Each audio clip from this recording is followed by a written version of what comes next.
Hello friends, संस्कृति study point में आपका फिर से स्वागत है। आज हम नेक्स्ट क्लास के अंदर राष्ट्रपति की शक्तियों के बारे में पढ़ेंगे। हमने राष्ट्रपति की सामान्यकालीन शक्तियां पढ़ ली थी, अब है राष्ट्रपति की आपातकालीन शक्तियां। तो देखिए राष्ट्रपति की शक्तियां, राष्ट्रपति की शक्तियां, कार्य एवं अधिकार, इसके बारे में हम अध्ययन करेंगे। इनमें से हमने दो प्रकार की शक्तियां पढ़ी थी। एक पढ़ी थी सामान्यकालीन राष्ट्रपति की शक्तियां और दूसरे पढ़ी थी आपातकालीन शक्तियां। सामान्यकालीन में हमने सबसे पहले एक नंबर पढ़ी थी कार्यपालिका या प्रशासनिक शक्तियां, दूसरी पढ़ी थी विधायी शक्तियां, तीसरी पढ़ी थी वित्तीय शक्तियां और लास्ट पढ़ी थी न्यायिक शक्तियां। इन दोनों के अंदर चार पॉइंट और थे, उसके बारे में हमने अध्ययन किया। अब हम पढ़ेंगे राष्ट्रपति की आपातकालीन शक्तियां यानी इमरजेंसी शक्तियां कौन कौन सी। देखिए राष्ट्रपति की आपातकालीन तीन प्रकार की शक्तियां हैं। तीन प्रकार की शक्तियां कौन कौन सी है? सबसे पहले देखिए, पहली शक्ति है युद्ध, भारी आक्रमण या आंतरिक अशांति की स्थिति।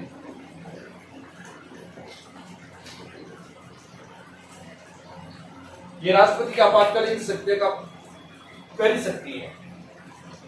इसके देखिए उसकी उद्घोषणा कैसे होती है। भारतीय संविधान का अनुच्छेद है अनुच्छेद 352। इसमें बताया गया है कि राष्ट्रपति को यह विश्वास हो जाए, राष्ट्रपति को ये विश्वास हो जाए या पता चल जाए, विश्वास हो जाए कि युद्ध, भारी आक्रमण या आंतरिक अशांति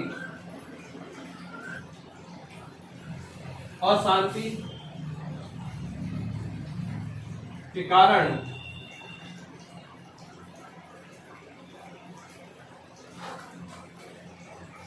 भारत या भारत के किसी भी भाग में शांति या व्यवस्था नष्ट होने का भय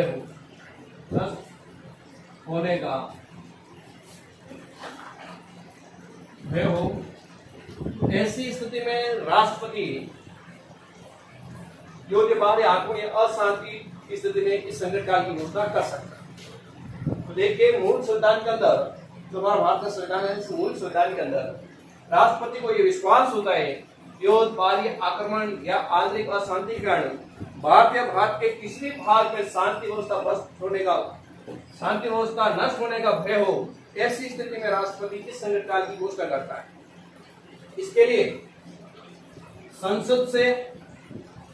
संसद की स्वीकृति के बिना 2 माह से अधिक इसको लागू नहीं रखेंगे।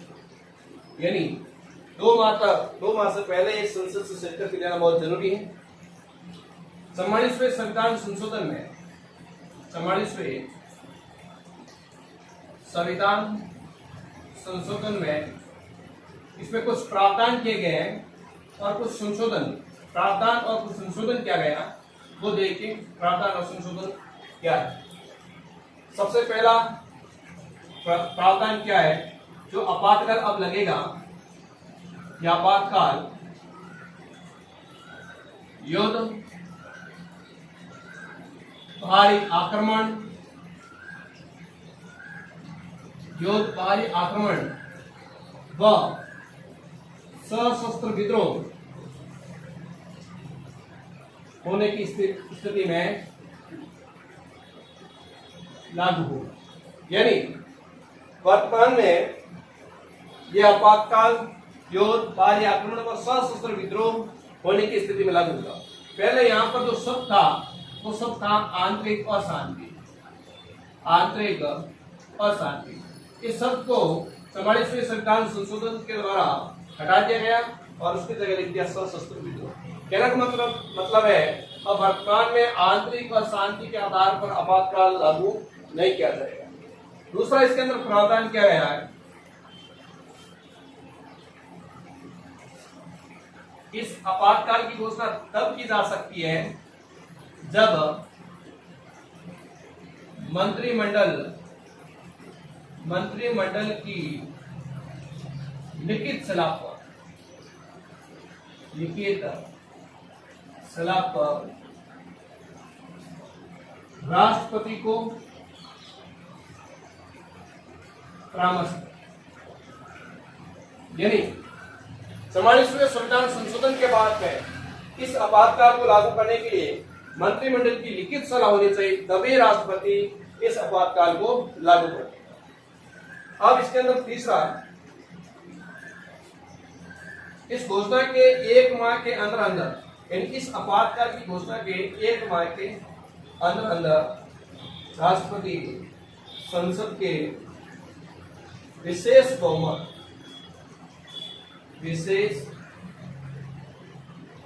की स्वीकृति आवश्यक है। राष्ट्रपति को इस आपातकाल की घोषणा के 1 माह के अंदर संसद के विशेष बहुमत की स्वीकृति आवश्यक है और यह स्वीकृति 6 माह के लिए, यानी एक बार संसद से स्वीकृति मिलने के बाद वह स्वीकृति राष्ट्रपति को 6 माह के लिए मिलेगी। इसके बाद में 4 नंबर दे रखा है, लोकसभा की उपस्थित व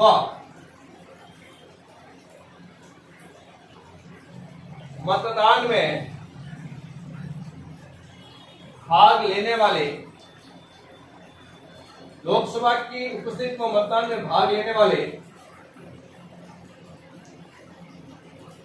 सदस्यों का साधारण बहुमत इस आपातकाल की समाप्ति की घोषणा की जा सकती है।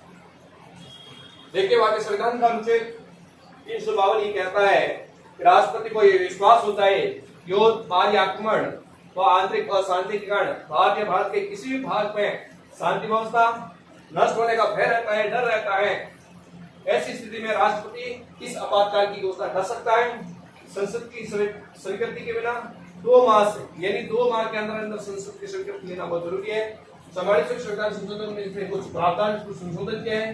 पहला प्रावधान क्या है, आपातकाल युद्ध, बाहरी आक्रमण और सशस्त्र विद्रोह के आधार पर ही लागू किया जाएगा। आंतरिक अशांति की स्थिति में इस आपातकाल की घोषणा नहीं की जा सकती। दूसरा है, इस आपातकाल की घोषणा के लिए मंत्रिमंडल की लिखित सलाह पर ही राष्ट्रपति इस आपातकाल की घोषणा करेगा। तीसरा है कि 1 माह के अंदर संसद के विशेष बहुमत से राष्ट्रपति को स्वीकृति लेना आवश्यक है और यह स्वीकृति 6 माह के लिए लागू होगी। और लास्ट दिन का है कि लोकसभा में उपस्थित और मतदान में भाग लेने वाले सदस्यों का साधारण बहुमत से इस आपातकाल को समाप्त किया जा सकता है। अब है राष्ट्रपति की दूसरी आपातकालीन शक्तियां, उसके बारे में हम अध्ययन करेंगे।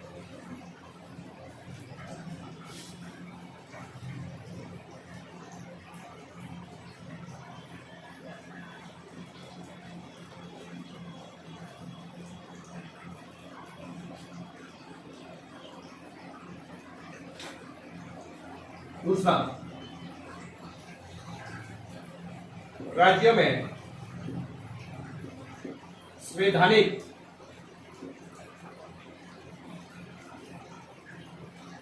तंत्र का विफल होना।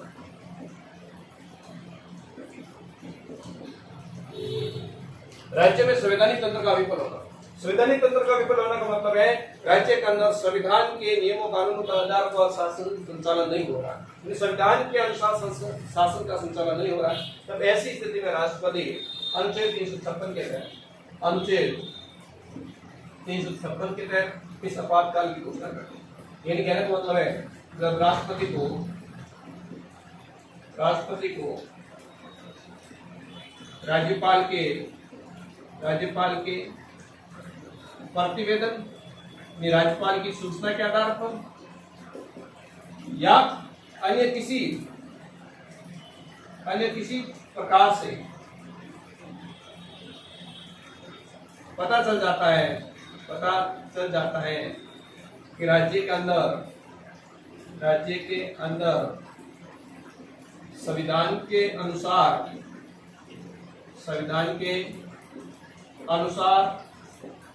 शासन का संचालन नहीं हो रहा है, शासन का संचालन नहीं हो रहा है, तब ऐसी स्थिति में राष्ट्रपति भारतीय संविधान के अनुच्छेद 356 के द्वारा राज्य में राष्ट्रपति शासन की घोषणा कर सकता है। इसके लिए संसद की स्वीकृति के बिना ये घोषणा 2 माह से अधिक लागू नहीं रहेगी। वहां पर देखिए 356 के तहत इसमें बताया गया है राष्ट्रपति को राज्यपाल के प्रतिवेदन से यानी किसी प्रकार से ये पता चलता है कि उस राज्य के अंदर संविधान के अनुसार शासन का संचालन नहीं हो रहा, तब ऐसी स्थिति में राष्ट्रपति इस आपातकाल की घोषणा करता है। इसके लिए संसद की स्वीकृति के बिना ये घोषणा 2 माह से अधिक लागू नहीं कर सकती और इसकी अधिकतम जो अवधि है राष्ट्रपति शासन की, इसकी 3 वर्ष से अधिक इस आपातकाल की घोषणा नहीं की जा सकती। ये था राष्ट्रपति के आपातकालीन स्थिति का दूसरा। इसका तो अनुच्छेद 352 में वर्णन किया गया है, इसके लिए अनुच्छेद 356 के अंदर वर्णन किया गया है, भारतीय संविधान के अनुच्छेद 356 का। अब देखिए तीसरा,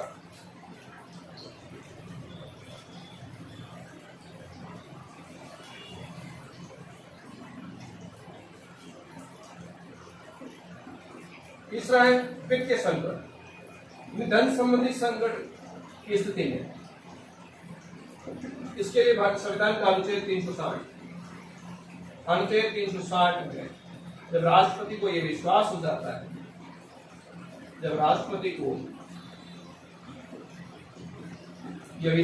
जाता है, कि